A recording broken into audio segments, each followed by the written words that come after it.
Set 13 Into the Arcane promises to be one of the most fun and exciting TFT sets ever.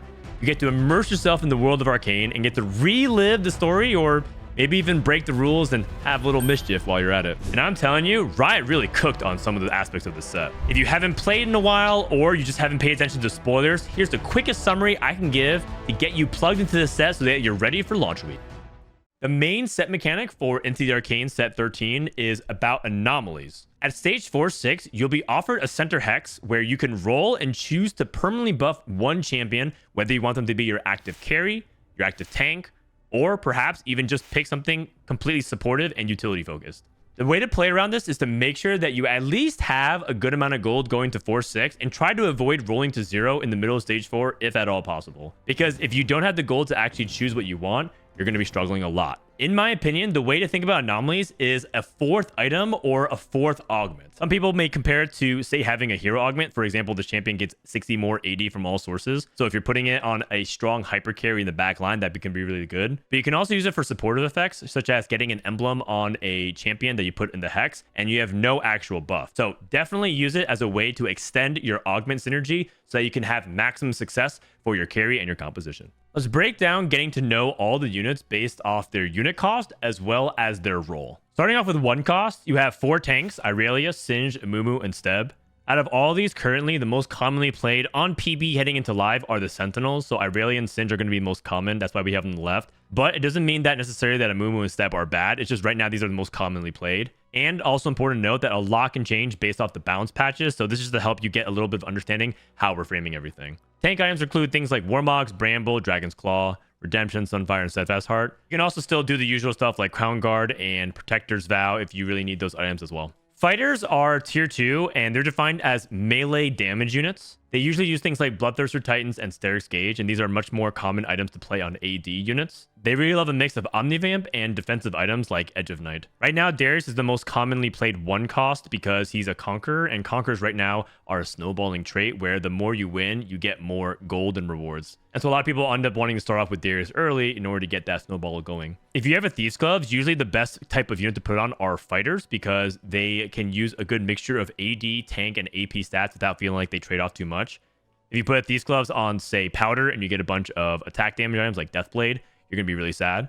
But you're never really that sad with AP or AD items on fighters. The third row are AP carry units. Vex and Powder are actually the units that deal damage, and Lux and Morgana are much more utility focused. Right now, in my opinion, the best one cost to play around is Vex because she has a big AoE, and she's really good early game if you give her mana plus a Morello. You want to put her in the bottom center. Powder also does a lot of damage, and the best thing about Powder is that she actually provides wound and burning, so you don't actually need like a Morello or a red buff on her because she already does that in her kit. Maddie and Draven are the 2 AD carries. Maddie is much more power in her ability. She shoots a farthest enemy and she does a bunch of damage and snipes them.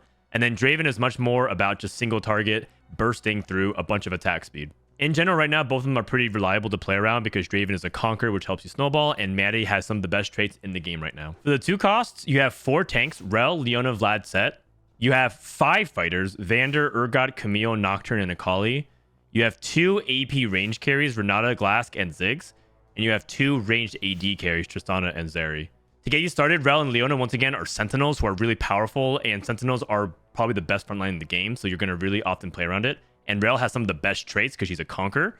Vlad and Set are also useful, but they're just much more trait specific. Vander is probably the best fighter right now that you can play around for a 2 cost. He's also itemized as a Watcher tank, but I actually think that if you itemize him as a fighter, he does a lot better, so BT and Hand of Justice is really good on him. The one thing I want to note is that while these are all fighters, Akali is much more of an AP fighter, so you want to give her things like Death Cap, Jewel Gauntlet, Spark, as well as Hand of Justice and Edge of Night. Renata, Glask, and Ziggs are both ranged AP carries, and they just do a lot of damage. You give them mana plus AP. And then Tristana, in my opinion, is the better AD range carry than Zeri currently because she has a really good splash trait in Emissary, as well as just really good scaling to help you carry the mid game, as well as maybe even reroll. 3 cost is way more interesting because you have more options due to Swain and Gangplank being form swappers. Form swappers mean that they change their stats and their entire ability if they're put in the front 2 rows versus the back 2 rows. So for example, Swain actually is a really good tank, in fact probably the best 3 cost tank currently on PBE, if you itemize him as a traditional AP tank in Sorcerers or in Conquerors. But if you put in the back 2 rows, you can just pretty much carry the exact same AP items as many other AP carries like Nami, like Kog'Maw, Twisted Fate, and Cassio. Alongside Swain is Loris, Scar, and Blitzcrank. Loris is really good as a Sentinel. Scar is actually quite good with Firelight and Watcher, and Blitzcrank is also very good for the Automata builds. The fighters are Smeech, which is a new character from Arcane, as well as front row Gangplank, Rennie, and Nunu.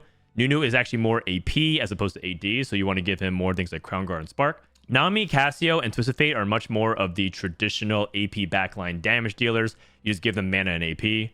Kog'Maw is AP attack speed, so you want to give him things like Shiv as well as Shojin.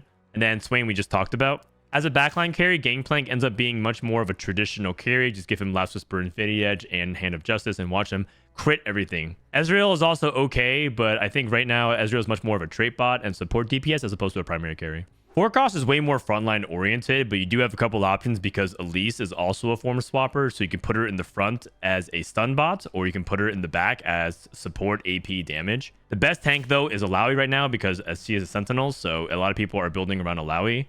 Garen loves having a lot of HP because as an emissary bonus, the units to the left and right get HP based off his HP, so you want to give him things like Redemption and Warmogs. Mbessa, Vi, and Echo are the fighters. Mbessa and Vi both are AD melee, and Echo is an AP melee. Heimerdinger is probably the best AP carry currently in the game, and he really wants to ramp up with Visionary, Blue Buff, and a bunch of AP. Silco also loves having mana because he's a Dominator, which gives you more AP based on every single time you cast. Corki is probably the better AD carry than Twitch currently, and he really loves having straight up raw AD to scale his Artillerist. But Twitch is also okay if you give him a bunch of Rage Blades and you're able to get a bunch of snipers with that Experiment frontline. The 5 costs are really fun this set. Jace is a form swapper, so you can put him in the front and the back. I personally like itemizing Jace with like Thief's Gloves because his frontline form is basically much more about CC and shielding allies, so you don't really care too much about having direct tank items on him. Rumble and Mordekaiser are both AP. I personally think Rumble caps the highest due to the fact that he's a Sentinel and Scrap, great traits, and his upgrades scale so well. And Mordekaiser is really good, but you do kind of need to have the setup for him. Savika is also a really fun 5 cost. Every single time she casts, she's going to randomly do a slot machine with a chance of a jackpot. And she's really good with melee AD items like BT Titans. Malzahar is a poison carry, and he's really powerful, but you need to have a really powerful setup with him around Visionary. The longer the fight goes, the more he's just going to keep stacking his infection and then kill everything over time. LeBlanc is good, but they did buff her a lot in PB because she's a little bit on the weaker side, but I think they're careful because LeBlanc, if she gets too good, will just start to kill everything. So I think they're a little bit hesitant about it. Caitlyn probably has the best traits because Enforcers are really dominant, and her ability just calls straight nukes on the board while sniping everything. So if you give her Shojin and a bunch of AD, she does a lot of work. Jinx can nuke the entire board, but you kind of have to have a good setup for her because you need time to get to her third cast. If you get to her third cast with her Death Rocket, she will kill a bunch of stuff, but not oftentimes are you get the setup for it. Jace as a backliner, though, is probably the weakest out of all the 5-cost AD carries, so I wouldn't really play it. They probably have to buff this a little bit, but it's much more about the utility for the attack speed and doing a little bit of burst. While I think the set mechanic is okay, I actually think the traits and the units themselves are what makes the set really fun for me currently. Academy is like Exalted from Inkborn Fables, where every single game is a different set of units that would give you bonus damage if you played them. Academy is that for items, though. Every single game is going to sponsor 3 different items, and it's going to be a mixture of tank, AD, and AP. One game, it might be Jewel Gauntlet, Guardbreaker, and Even Shroud. Another could be Adaptive, Deathblade, and a Redemption. And if you stack the sponsor items, you get additional bonuses. So you might get some really fun things like double Shiv, double Guardbreaker, double Jewel Gauntlet, and have a lot more extra power. So you get free items and you get to combo them. Black Rose is the summon trait, and it summons a Scion that gets really strong and a bunch of powers, depending on how many Black Rose units you have. And I'm pretty sure if you get 7 Black Rose, it is just going to straight up win the game. So give it a try if you get an opportunity. Chem Baron is the cash out mechanic that's similar to Underground from Set 8 Monsters Attack. At every 100 Shimmer, you get offered a really strong illegal item, and you can choose to accept it or skip it and hold out for something better. The more you lose, the more Shimmer you stack, so you can get 15 for winning or 30 for losing, so on and so forth. And if you get to the high hundreds, you get some basically auto-win items that will wipe out every enemy team, but only if you can survive and get there. Conquer is a win streak trait very similar to Sugarcraft from Magic and Mayhem, the previous set, except all you really need is takedowns as opposed to stacking items, and the more takedowns you get, the more conquest chests you get, and you get rewards off of it. It tends to snowball really quickly, so if you can get to 9 conquest and stack up, you get a ton of rewards and a ton of power. Emissary is also another one of my favorites because they basically took the ninja trait structure, but also gave it a guild-like effect or heavenly-like effect from previous sets. This only is active if you have exactly 1 or 4 and nothing in between. So if you have 2 emissaries, it disables. But if you have 1 or 4, you get a team-wide buff. For example, if you have Mbessa, all of your allies get 2 armor and magic resistance for each opponent that you defeated, up to 14. Garen gives you a little bit of extra HP to the left and right, and that allows you to stack the Garen and position some really interesting boards. And if you're a big fan of the Arcane lore, check out the Family Origin. It's a very easy reroll composition. You get the 3-star Powder, you get the 3-star Vander, and you end up having really good synergy that reduces mana. And with some upside, if you get 5 family, you can actually heist for some good rewards. It's also really funny if you get a family emblem and you start breaking some of the lore rules itself, like teaming Silco, for example, with them, or reuniting some long-lost family members.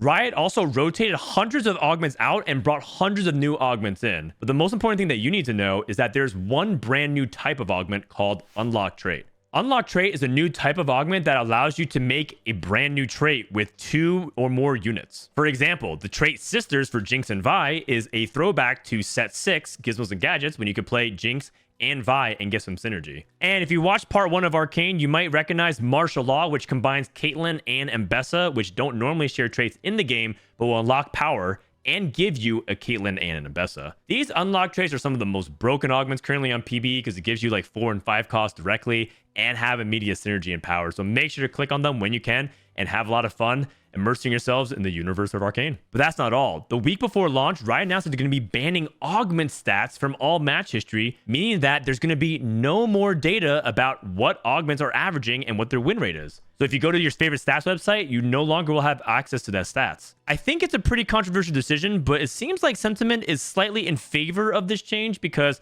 I think a lot of people have felt like TFT has now become more about reading spreadsheets than actually playing the game. Most people have a second tab up and just look at the augment stats to make the decision for them, and they're not actually exploring and enjoying the journey of TFT. I personally agree with this, and I feel like it's going to be a good thing for TFT long term to encourage more curiosity and creativity. But I totally understand if people want to take the other side and feel like this is a really big detriment for learning the game. We'll have to see. Riot did say that they will walk it back if needed. I guess that means you're going to have to check out TFT Academy a little bit more often so that way you can stay up to date on the meta. 8 items got changed heading into this set, and some got buffed a lot. Hand of Justice is actually insane now because now they double the amount of AD and AP you get if you're above 50 HP, and if you're below, it doubles the amount of Omnivamp. So it's just really overloaded now. Sunfire is a much stronger item because they gave it a lot more max HP. So now it falls off less hard in the late game, which means that your early game slam for Sunfire will end up being pretty decent in the mid game and also fine in the late game.